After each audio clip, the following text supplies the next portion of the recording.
આવ્યો છે. આપણામાં 4 આશ્રમો બતાવ્યા છે: બ્રહ્મચર્યાશ્રમ, ગ્રહસ્થાશ્રમ, વાનપ્રસ્થાશ્રમ અને સંન્યાશ્રમ. આ 4 આશ્રમો આપણા સંસારમાં બતાવ્યા છે.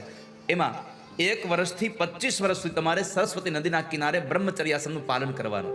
એટલે કે બ્રહ્મચર્યાશ્રમના નિયમ સાથે તમારે વિદ્યા અભ્યાસ 25 વર્ષ સુધી ભણાય, પછી નહીં. 26 વર્ષથી 50 વર્ષ તમારે નર્મદાના કિનારે રહી અને ગ્રહસ્થાશ્રમ ભોગવવાનો છે. સંસારના સુખને ભોગવી લેવાના છે. ત્રીજો, 51મા વર્ષથી લઈને 75મા વર્ષ સુધી યમુના નદીના કિનારે તમારે ભક્તિ કરવાની, વાનપ્રસ્થાશ્રમ ભોગવવાનો. અને છેલ્લે સંન્યાશ્રમ. 51મા વર્ષમાં પ્રવેશ થાય, ત્યાંથી આપણે ભક્તિ કરવાની હોય. એટલે કે વાનપ્રસ્થાશ્રમમાં એટલે કે પછી બધું સંસાર છોડી દેવાનો, ઘર નહીં મૂકવાનું, સંસાર મૂકવાનો. ખાલી લોકો ઘર મૂકીને જંગલમાં જાય ભગવાનને ભજવા, પણ જંગલમાં જઈને પછી ઘર ન છૂટે. છોડ કે બન મેં બાસ કિયો, મન બાસના કો ત્યાગ કિયો હી નહીં. ઘર મૂકીને માણસ જંગલમાં જાય, પણ જંગલમાં જઈને પછી ઘર તો ન ભૂલે.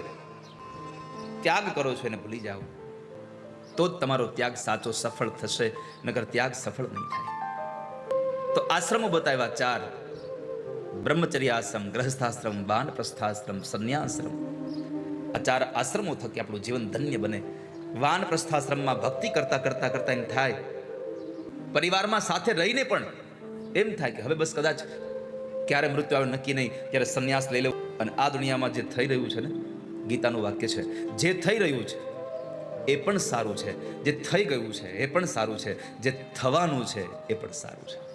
આ 3 સૂત્રો જીવનમાં જે યાદ રાખશે ને, એને ક્યારેય ચિંતા નહીં થાય.